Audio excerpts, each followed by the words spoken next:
ಇವತ್ತು ಮರಾಠಿಗರ ಓಟಿಗಾಗಿ ಲಕ್ಷ್ಮೀ ಹೆಬ್ಬಾಳ್ಕರ್ ಅಂತ ರಾಜಕಾರಣಿ ಮಣ್ಣಿನ ಋಣವನ್ನ ಬಿಟ್ಟು ಓಟಿನ ಋಣಕ್ಕೆ ಮಾರು ಹೋಗಿದ್ದಾರೆ. ಮರಾಠಿ ಮಾತಾಡುವಂತವರ ಭಾಗಕ್ಕೆ ಹೋದ ತಕ್ಷಣ ಅವರಿಗೆ ಈ ಕರ್ನಾಟಕದ ಅನ್ನ ನೀರು ಎಲ್ಲ ಮರ್ತೋಗ್ತಾರೆ, ಸಚಿವರನ್ನದು ಮರ್ತೋಗ್ತಾರೆ. ಅವರಿಗೆ ಮರಾಠಿಗರ ಓಟೆ ಮುಖ್ಯ ಬಿಟ್ರೆ ಈ ಮಣ್ಣಿನ ಋಣ ಅವ್ರಿಗೆ ಮುಖ್ಯ ಆಗಿಲ್ಲ. 2 ದಿನನೂ ನಾವು ಪಾದಯಾತ್ರೆ ಮಾಡ್ತಾ ಇದ್ದೀವಿ. ಕನ್ನಡದ ವಿಷಯ ಬಂದಾಗ ನಾವೆಲ್ಲ ಕನ್ನಡ ಹೋರಾಟಗಾರರು ಒಟ್ಟಿಗೆ ಹೋರಾಟವನ್ನ ಮಾಡ್ತೀವಿ. ಮಾರ್ಚ್ 22ರಂದು ಕರ್ನಾಟಕ ಬಂದ್ಗೆ ಕರೆ ಕೊಟ್ಟಿರುವಂತದ್ದು. ಈ ಹಿನ್ನೆಲೆಯಲ್ಲಿ ಈಗ ಕರ್ನಾಟಕ ರಕ್ಷಣಾ ವೇದಿಕೆಯ ಕನ್ನಡ ಪರ ಸಂಘಟನೆ ಪ್ರವೀಣ್ ಶೆಟ್ಟಿ ಅವರು ನನ್ನೊಂದಿಗಿದ್ದಾರೆ. ಅವ್ರನ್ನ ನನಗೆ ಮಾತಾಡಿಸ್ತಾ ಹೋಗ್ತೀನಿ. ಯಾವ ರೀತಿಯಾಗಿ ಪ್ರತಿಭಟನೆಗೆ ಬೆಂಬಲ ಕೊಡ್ತಾರಾ, ಯಾವ ರೀತಿ ಅನ್ನುವಂಥದ್ದನ್ನು. ಸರ್, 22ಕ್ಕೆ ಕರ್ನಾಟಕ ಬಂದ್ಗೆ ಕರೆ ಕೊಟ್ಟಿರುವಂತದ್ದು, ನಿಮ್ಮ ಬೆಂಬಲ ಯಾವ ರೀತಿಯಾಗಿ ಇರುತ್ತೆ ಅನ್ನುವಂಥದ್ದು?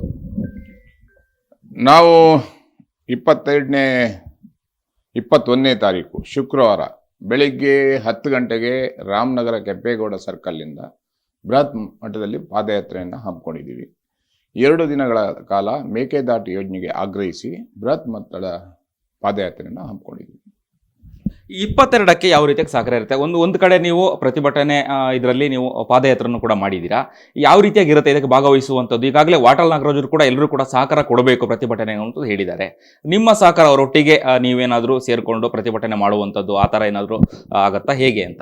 ಇಲ್ಲ, 21ನೇ ತಾರೀಕು ಈ ರಾಜ್ಯ ಸರ್ಕಾರ ರಚನೆ ಆಗಬೇಕಾದ್ರೆ ಡಿ.ಕೆ. ಶಿವಕುಮಾರ್ ಅವರು, ಸಿದ್ದರಾಮಯ್ಯನವರು ಬೃಹತ್ ಮಟ್ಟದಲ್ಲಿ ಪಾದಯಾತ್ರೆಯನ್ನು ಮಾಡೋದ್ರ ಮುಖಾಂತರ ಮೇಕೆದಾಟು ಯೋಜನೆಯನ್ನು ಜಾರಿಗೆ ತರ್ತೀನಿ ಅಂತೇಳಿ ಬೆಂಗಳೂರು ನಗರ ಮತ್ತು ಸುತ್ತಮುತ್ತಲು ರಾಮನಗರ, ಚನ್ನಪಟ್ಟಣ, ಕೋಲಾರ, ಚಿಕ್ಕಬಳ್ಳಾಪುರ, ಬೆಂಗಳೂರು ಗ್ರಾಮಾಂತರ ನೀರನ್ನು ಕೊಡ್ತೀವಿ ಅನ್ನುವಂಥ ಆಶ್ವಾಸನೆಯನ್ನು ಕೊಟ್ಟಿದ್ದಾರೆ. ಆದರೆ ಇಲ್ಲಿ ತನಕ ಆ ಯೋಜನೆಯನ್ನು ಜಾರಿಗೆ ತರಲಿಕ್ಕೆ ಯಾವ ಬ್ಲೂ ಪ್ರಿಂಟ್ ಮಾಡಿದ್ರಿ, ಯಾವಾಗ ಗುದ್ಲಿ ಪೂಜೆ ಮಾಡ್ತೀರಾ, ಯಾವಾಗ ಮುಗಿಸ್ತೀರಾ, ಯಾವಾಗ ನೀರು ಕೊಡ್ತೀರಾ, ಕೇಂದ್ರ ಸರ್ಕಾರ ಏನು ಮಾಡ್ತಾ ಇದೆ, ಕಣ್ಮುಚ್ಚಿ ಯಾಕೆ ಕೂತಿದೆ, ನಿಮ್ಮ ಮತ್ತು ಸ್ಟಾಲಿನ್ ಅವರ ನಡುವೆ ಸಂಬಂಧ ಇದೆ, ಯಾಕೆ ಈ ಯೋಜನೆಯನ್ನು ಜಾರಿಗೆ ತರ್ತಾ ಇಲ್ಲ, ಈ ಅನೇಕ ಬೇಡಿಕೆಗಳನ್ನ ಇಟ್ಕೊಂಡು 2 ದಿನನೂ ನಾವು ಪಾದಯಾತ್ರೆ ಮಾಡ್ತಾ ಇದ್ದೀವಿ.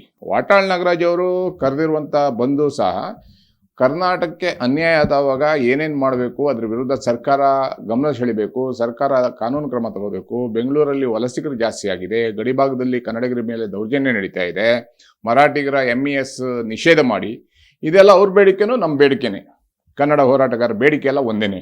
ಆದರೆ ಅವರು ಬಂದ್ ಕರೆ ಕೊಟ್ಟಿದ್ದಾರೆ, ನಾವು ಪಾದಯಾತ್ರೆ ಮಾಡ್ತಾ ಇದ್ದೀವಿ. ಗೊತ್ತಾಯ್ತು ನಿಮಗೆ? ಒಟ್ಟಾದ್ಮೇಲೆ ಕನ್ನಡದ ವಿಷಯ ಬಂದಾಗ ನಾವೆಲ್ಲ ಕನ್ನಡ ಹೋರಾಟಗಾರರು ಒಟ್ಟಿಗೆ ಹೋರಾಟವನ್ನು ಮಾಡ್ತೀವಿ. ಸರ್, ಒಂದು ಕಡೆ ನೀವು ಪಾದಯಾತ್ರೆ, ಇನ್ನೊಂದು ಕಡೆ ವಾಟಾಳ್ ನಾಗರಾಜ್ ಅವರು ಪ್ರತಿಭಟನೆ ಮಾಡುವಂಥದ್ದು. ಸರ್ಕಾರಕ್ಕೆ ಏನು ಹೇಳಲಿಕ್ಕೆ ಬಯಸ್ತಾರೆ ಈ ಮುಖಾಂತರ ಎಚ್ಚರಿಕೆ?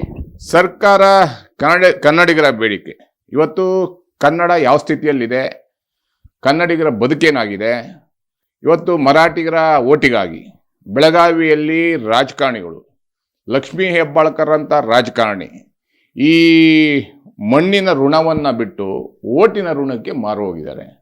ಮರಾಠಿ ಮಾತಾಡುವಂಥವರ ಭಾಗಕ್ಕೆ ಹೋದ ತಕ್ಷಣ ಅವರಿಗೆ ಈ ಕರ್ನಾಟಕದ ಅನ್ನ ನೀರು ಎಲ್ಲ ಮರ್ತೋಗ್ತಾರೆ, ಸಚಿವರನ್ನದು ಮರ್ತೋಗ್ತಾರೆ. ಅವರಿಗೆ ಮರಾಠಿಗರ ಓಟೆ ಮುಖ್ಯ ಬಿಟ್ಟರೆ ಈ ಮಣ್ಣಿನ ಋಣ ಅವ್ರಿಗೆ ಮುಖ್ಯ ಆಗಿಲ್ಲ. ಇವತ್ತು ಕನ್ನಡ ಉದ್ಧಾರ ಆಗಬೇಕಂದ್ರೆ ಮನೆಗಳಲ್ಲಿ, ಶಾಲೆಗಳಲ್ಲಿ, ವ್ಯಾಪಾರ ಮಾಡುವಂಥ ಸ್ಥಳಗಳಲ್ಲಿ ಕನ್ನಡವನ್ನು ಉಳಿಸಿದ್ರೆ ಮಾತ್ರ ಸಾಧ್ಯ. ಬಿಟ್ಟರೆ ಲೋಕಸಭೆಯಲ್ಲಿ ಕನ್ನಡದ ಹೆಸರಲ್ಲಿ ಪ್ರಮಾಣ ವಚನ ಸ್ವೀಕಾರ ಮಾಡಿದ ತಕ್ಷಣ ಕನ್ನಡದಲ್ಲಿ ಪ್ರಮಾಣ ವಚನ ಸ್ವೀಕಾರ ಮಾಡಿದ್ರು ಅಂತೇಳಿ ನಾವೆಲ್ಲ ಖುಷಿಯಾಗ್ಬಿಡ್ತೀವಿ. ಅಲ್ಲೇ ಮುಗ್ದೋಯ್ತು ಅವರಿಗೆ ಅಷ್ಟೇ. ಆಮೇಲೆ ಕರ್ನಾಟಕದ ಯಾವ ನೀರಾವರಿ ಯೋಜನೆ ಇರ್ಬೋದು, ಕನ್ನಡದ ಭಾಷೆ ಇರ್ಬೋದು, ಕನ್ನಡದ ಬಗ್ಗೆ ಅವ್ರಿಗೆ ಯಾವ ಸ್ವಾಭಿಮಾನವೂ ಇಲ್ಲ, ಅಭಿಮಾನವೂ ಇಲ್ಲ. ಅದಕ್ಕಾಗಿ ಈ ಪಾದಯಾತ್ರೆಗಳನ್ನು ನಾವು ನಡೆಸ್ತಾ ಇದ್ದೀವಿ. ಈ ರಾಜಕಾರಣಿಗಳ ಮೇಲೆ ನಂಬಿಕೆ ಕಮ್ಮಿ ಆಗುತ್ತೆ.